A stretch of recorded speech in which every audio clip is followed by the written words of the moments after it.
Good morning, good afternoon, whenever you're watching this video. I just put out our 4th of July decorating video, which is usually how we start every season, every holiday. But I thought I would share with you sort of like some family traditions, some kid activities, things that we do throughout the holidays. That we've sort of like developed our own traditions over time just since Eloise has been born, like the things that we enjoy and that bring us a lot of joy. So I made a list because there's actually quite a few things that we do every holiday. So some things are specific to 4th of July and then some things we just do for every holiday. So for 4th of July, definitely for Christmas and Easter and Halloween, and then sometimes we'll sprinkle a few other things in like birthdays or Valentine's Day, St. Patrick's Day. I'm realizing that we probably do this for every single holiday, but we usually get some kind of like themed outfit for Eloise. And then for 4th of July, we always do a themed bathing suit, and we like to do, of course, like the matching pajamas. I know everybody's kind of into that, so I thought I would just show you what she has this year for 4th of July. So I found this cute little dress on Amazon. It says USA, and it's such a lightweight, like pretty little fabric with the ruffle arms, and thought it was just so cute. So she'll wear this. We probably will do some pictures in this. We always do sort of like a little 4th of July photo shoot in the front yard. We've just done it ever since she's been born. It's kind of become a tradition. Not sure how long it will last. She's 4. She starts school this year, so we will just do it as long as we can. But it's always fun, I think, to look back at pictures if you take the same ones every year for the holidays, to kind of look back and see how much your family has changed and grown. And then also sometimes I print pictures and then I use those pictures around the house for decor. So if you have 4th of July pictures every year, you can decorate with those for 4th of July. So we do that for Valentine's Day every year. And then let me show you her bathing suit for 4th of July this year. I thought it was so cute. It's got these like ties on the shoulders. She's already been in this a lot. She was in this in June, so.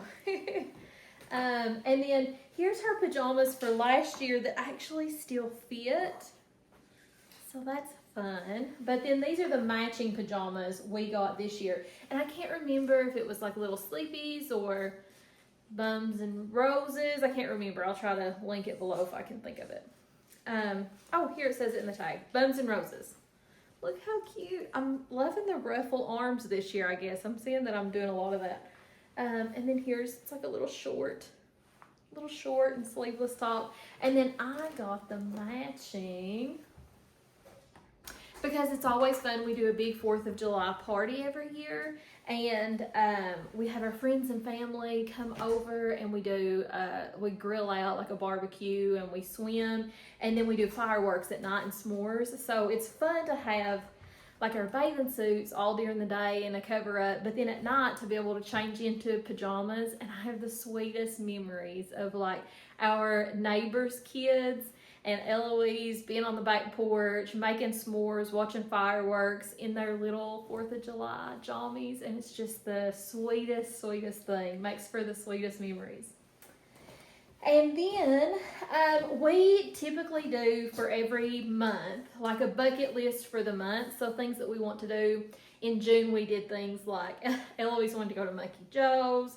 We wanted to do an outdoor movie night, which we did. Eloise loves s'mores, so we do outdoor movie nights quite a bit in the summers. Joe, what else did we do on our bucket list? Swimming, decorating for Father's Day, celebrating fathers. The chain? Yeah, so the chain. We typically also do a paper chain to count down to the holiday, where we cut up the paper and glue it, and then we tear one off every single day. But for 4th of July, it's a little bit difficult because, the 4th, there's not very many days. So we don't usually do a paper chain for the 4th of July.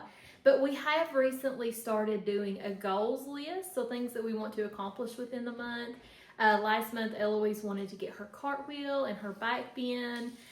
which she was able to do. And this summer we're also working on her numbers, being able to recognize the number 1 through 10. She's doing really good with that. We are up to number 5, so we're in June, so July we will really hit 6 through 10.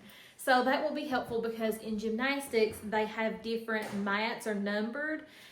So they write on their hand what number mat they're supposed to start at. So Eloise always has to come up to me or one of her teachers and ask, what number is this? Where's this mat? So it'll be nice when she can recognize her numbers and she'll know exactly what mat to go to.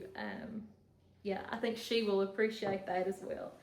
And then we do some indoor activities. So of course, our main outdoor activity is swimming. Eloise loves to be in the pool. She's a little water dog. Joe has worked with her and had her in the pool since she was her very first summer. So 6 months old, she's been in the pool. This year, she learned how to swim in the deep end. She can tread water and completely swim. So that's really exciting. That was not even on her bucket list. That probably would have been a July goal, but she got it in June. So that's really exciting. So primarily when we're outside, we're swimming. She's next door with the neighbors playing on there. They have a huge swing set.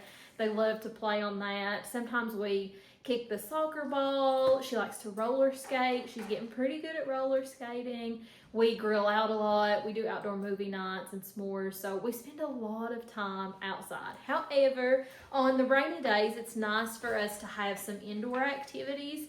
And I always typically do the same sort of thing, just with different themes. So I create this morning menu. So this is not my idea. I've just seen it all over Pinterest and TikTok. That's where I get all of my ideas. I just combine my favorites or things that I think Eloise will enjoy. So I always just do like a fun little cover that's within the theme of the holiday. But then the inside is basically just the same sort of things, like tracing, numbers, some sight words, her name and how old she is, her age.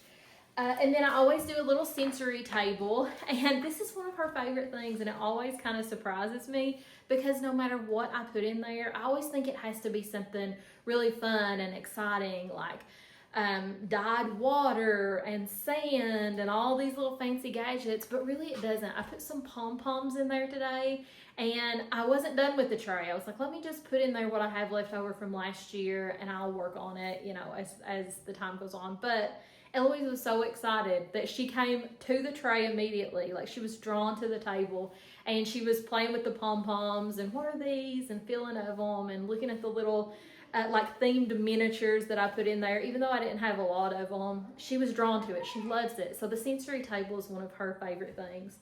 And something that I did this year that I don't normally do, and I think it's kind of like a little OCD thing, but it brings me a lot of joy when I look at it. I put hooks on the wall for her iPad and her headphones, so you can see them all the time when you walk by. And this year I did upgrade to a red iPad cover and red headphones, which is ridiculous, I know, but it's just one of those little things that we can use them for Christmas and Valentine's Day, and I really appreciate it. And she also really liked it. It was just something new and different. Kids love new, different things. So I did upgrade that this year. That's something that she does. So she has like activities that she can do by herself. So in the morning, she can get up and start her morning menu. She can start tracing. She's always really proud of herself and loves to show me what all she's done. Anytime I put a new little worksheet in here, like recently I added the clock since we've been working on numbers and helping her find Kentucky, which is where we live in the United States. She always loves that. She loves when I put a new one in there because it's just exciting for her to try something new. So she does that. She can do the sensory table by herself. She also can do like fun little games on her iPad. There's educational things, but also coloring. She really likes to do that. And then I try to print some themed worksheets so she can color and paint and learn like a letter of the month. Right now we're doing A for America, so that's kind of fun. But then we also, I try to have activities that we can do together. So we've just recently started working on the days of the week. She can sing the days of the week, but she doesn't really know like what day is today. So that's what we're working on. So I just printed off these little themed calendars. I don't put the actual numbers on there because I want to be able to use them every year. And I figure I can get her to work on writing her numbers in there one day. But right now we just take these little dot stickers and every day she puts it on so she can see, we sing the song. There's Sunday and there's Monday, and she can count as she's doing that. And then I'll say, okay, so what is today? And she can figure it out that way, like what the day is. And she actually has really been loving that because she'll say, you know, we'll come up with something we're doing. We're going to go swimming on Saturday, or, you know, one of our family members are coming over on Sunday, and she gets to look forward to it, and she gets to count and kind of see when it's coming. So it puts time in perspective as well. We read books together. I always try to have some holiday themed books. And then we're working on sight words right now. So I print off some coloring sheets and I try to incorporate some sight words. Just so she can, you know, get used to seeing them. She knows the right now. She can tell you THE is the, and she can spot it in any book. But we're trying to add some other words to that. And then we're working on our numbers, of course. So I try to create some sort of themed number. For Father's Day, I created a like a pin the tie on dad activity. So it was essentially just, I printed off this little dad picture and glued a magnet to it. And then I printed off different ties. So the actual number and then dot numbers. So she could count the numbers and then try to match it to, she could count the dots and then try to match it to the number. And then sometimes I would show her a number and then get her to find the dots, and then whichever tie she would put it on dad. And she loved it. I would say, oh, she would say, what does dad say now? And I would say, dad says, I don't think I want to wear number 2. I want to wear number 1. Can you find number 1? And she loved it. So we just keep doing stuff she loves. And then for 4th of July, I try to come up with a themed activity. So I did a presidential bingo. So I thought it might be nice for her to get to identify a president's name, but also link it to their face, like connect it to their face. And I tried to do like the presidents that are on U.S. currency, like our dollar bills and our coins. Not that she'll even really know what those are. I mean, she does, because people give her money and she puts it in her piggy bank, and we'll say, do you want to use your piggy bank money to go to the store? So I guess she kind of will, but let me tell you, all Apple Pay, like touch and pay and credit cards these days. So I don't know. I don't even know that she knows what it's like to go to the grocery store, because we do grocery pickup. So it's a different world than when I was growing up. And then we have a friend that creates these things. She's a teacher at the school that Eloise will be going to, and she creates these things called learning boxes. And it's just all kinds of activities and worksheets, and it's things that you can do with your child. So we have gotten lots of ideas from that. So 4th of July, what we did last year that we just kind of recreated this year, creating shakers, like out of a paper plate, stapling a paper plate and putting macaroni in there so you can sing like songs, it's a grand old flag, and then she can color the outside of it, so that's fun. She had one in there that it was a black sheet of paper, and you cut a toilet paper roll, and then you can use it in paint to create like fireworks on the black paper. So lots of fun activities that she came up with that we continue to just recreate and use because Eloise loves those. So I thought I would just walk you through. That's basically it, like all the activities that we do for Eloise, the kids' activities, and then also just some fun things that we do, traditions that we do as a family. So hopefully you enjoyed that. Hopefully it gave you some ideas. We are definitely over the top. I'm sort of a more is more, so I know a lot of it is probably ridiculous. However, I will say, take what's helpful with all of my content. Take what's helpful, leave the rest. Hopefully it was inspiring, and hopefully you can come up with some fun things to do that your kids might enjoy. Thanks for watching.